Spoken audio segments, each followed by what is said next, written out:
Hey guys, Tech Guy 276 here. I'm just walking home again, and I'm here to talk about 4K displays. I know I've talked about these before in the past, but you can read up on that blog. It might be 30 minutes long because I've decided to cut down on my duration on the videos, trying to keep specific to the point. So yeah, 4K displays.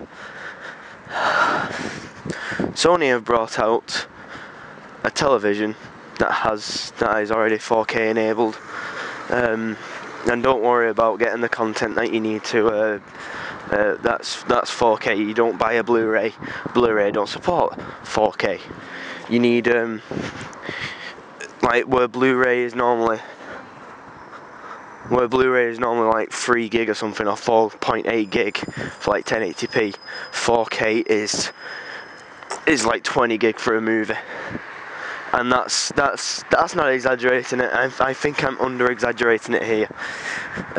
It's 4 times the pixel density as HD, well, full HD, which is 1080, and it's going to cost you 25 grand. It's going to come bundled with the television is going to come bundled with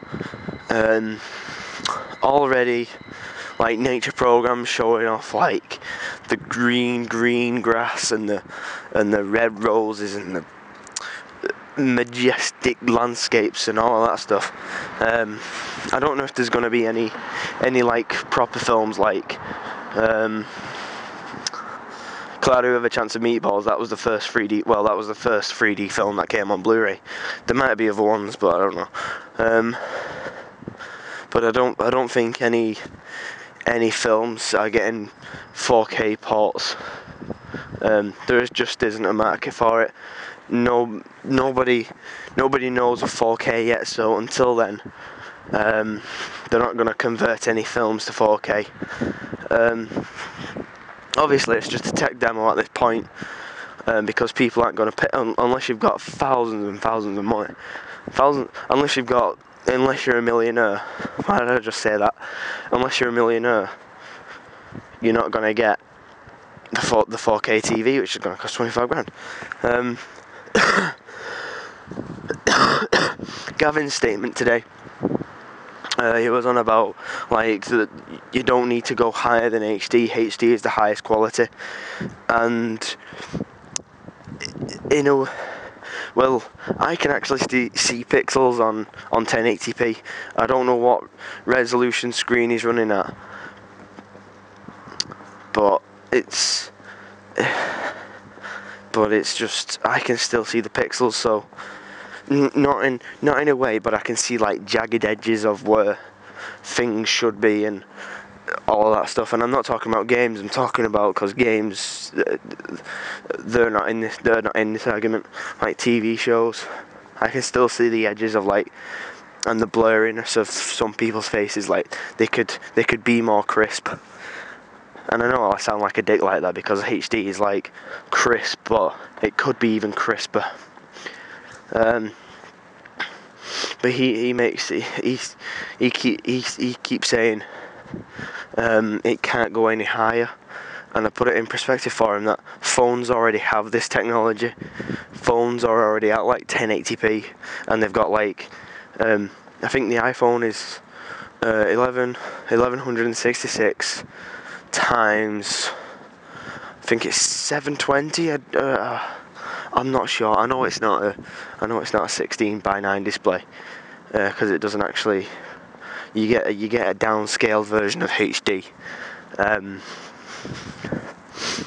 but the Samsung Galaxy S3 that's able to produce 1080p images, and with a pixel density of that.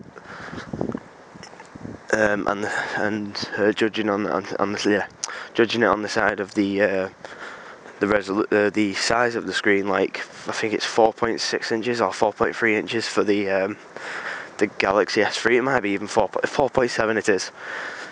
And like if you compare all the pixels in that's about, I think I'm gonna have a guess here. I think it's like 332 or 322 or Yeah, never mind. You can just type it in and make sure it's right. Yeah, phones already have that. They already have that pixel density, so why don't they produce a massive screen where it can push out that pixel density of that altitude?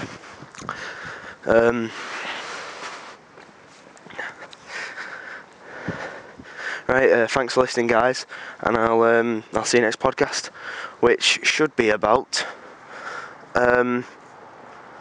phones that have 441 ppi. Right, thanks for listening, guys, and I'll see you later.